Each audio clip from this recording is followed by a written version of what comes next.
This game by Anatoly Karpov is one of the classical examples of prophylactic thinking. In this game, he was playing against a very strong player, Timman, and yet he made it look really easy. The way he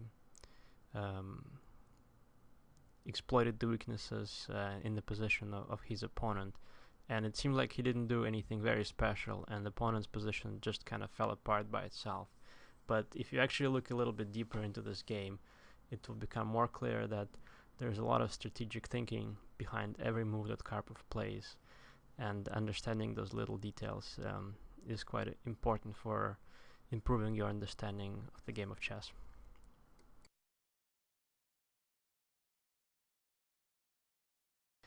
The G3 system is not the most aggressive variation against the perk defense, but it's quite solid, and it did fit Karpov's style quite well.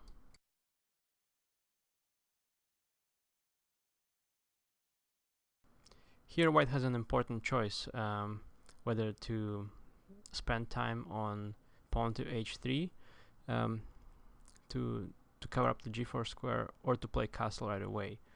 In the game, Karpov castle. And here the main line is knight to c6, and the idea is that it's hard for White to keep the pawn on d4. And for example, if White tries to guard d4 one more time with bishop to e3, then Black can play knight to g4, because h3 has never been played. But in the game, Timman chose a different variation, where Black does not put the pressure on the White center as soon as possible, and instead tries to finish development of his pieces. The way Timman chose to develop his pieces, however, is not the most aggressive, and as we'll see later, this knight will be suffering on a6, and Black will have a hard time finding good squares for this knight. The idea behind rook e1 is to give as much protection as possible to the White pawn on e4, even though right now it's not under any pressure, but sooner or later Black is going to play rook e8 and maybe try to transfer his knight from a6 to c5, and he'll be putting pressure on e4 with at least 3 pieces. So in advance, Karpov defends e4.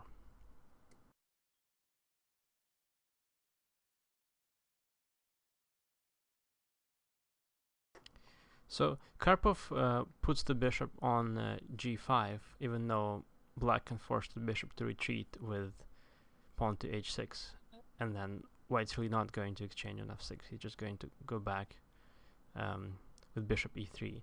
But his idea is that if Black already has the pawn on h6, then White can play maybe queen d2 and gain a tempo by attacking that pawn. So it's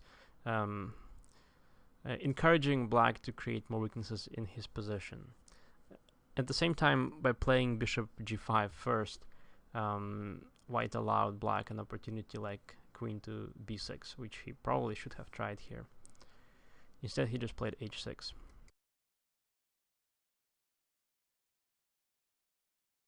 As planned, White gains a tempo by attacking the pawn on h6. The idea behind g4 is that right now White has a very solid position. He has more space, so he's not really too concerned about weakening his king. The king is going to be safe enough. But with pawn to g4, however, he plans to transfer his knight to a better square from e2 to g3. And from g3, the knight is going to guard the e4 pawn one more time.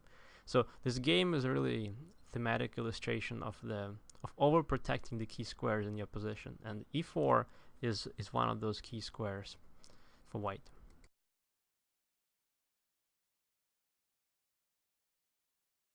So White has improved the position of all of his pieces. They're all standing beautifully looking at the center, so he now makes a more aggressive move, trying to exploit all of his trumps that he gained so far.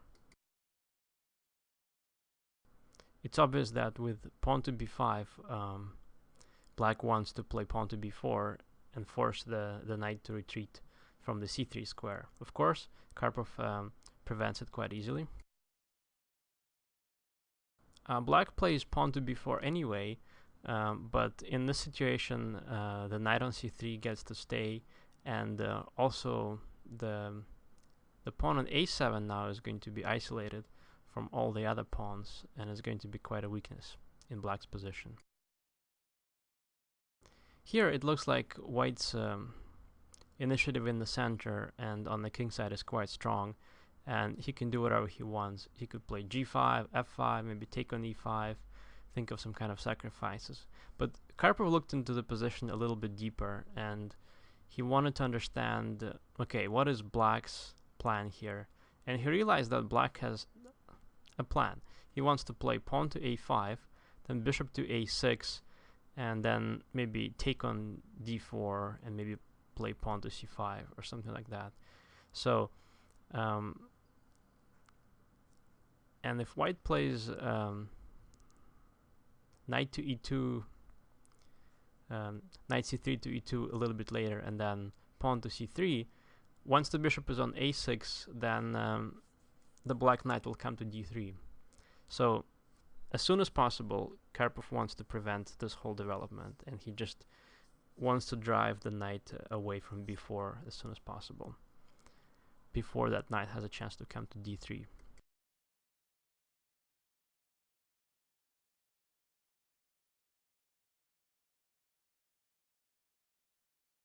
Just as planned, Karpov drives the knight away from b4, and as we'll see, that knight will have a hard time finding any good square on the board. And here again, Karpov could have started thinking about some breaks on the king side with f5 or e5, but again, he wanted to understand what does black want to do, and how could he possibly prevent that. And he noticed that black wants to improve his knight by transferring it from a6 to c5, and he found a pretty good way to prevent that. So with queen to c2, he overprotects the e4 pawn one more time, just in case, and he's also ready to play, say, in the case of knight to c5, he's ready to play b4, and then again, that knight has no good retreats. So a very important move, very indicative of Karpov's ideas in this game. Just prevent opponent from placing his pieces to better squares, prevent any counterplay, any attack on e4, guard e4 as many times as possible.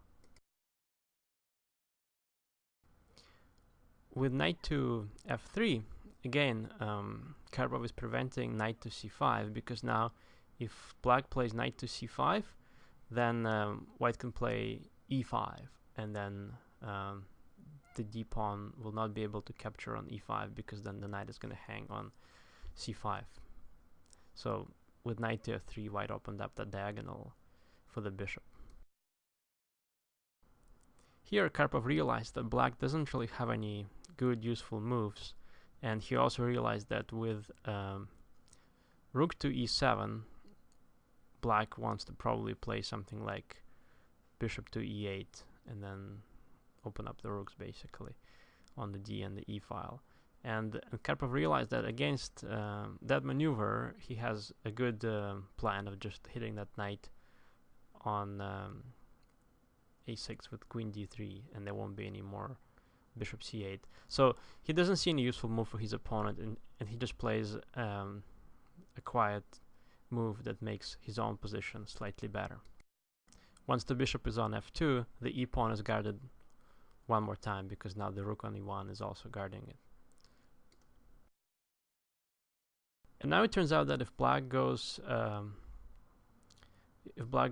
b8, then white has a strong move e5, and then again black is not able to capture on e5 because the d6 pawn is pinned to the rook on d8.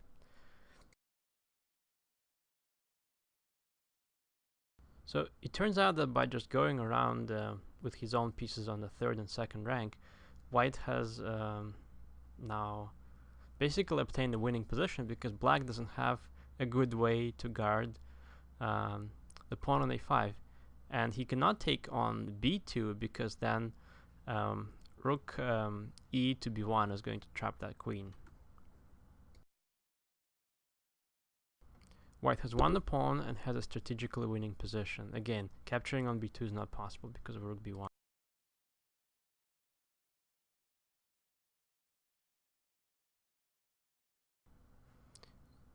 So white has a lot more space, his pieces are placed much better, so he just, again, continues the attack on that knight on e6, because that knight has just been running around the whole board throughout most of the game, and he hasn't really found a good square. Like e6 is not a good square either, he can't stay here.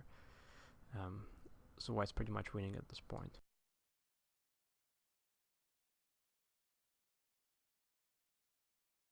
If black was hoping to put the knight on c6, now that's not going to happen because white just guarded the c6 square.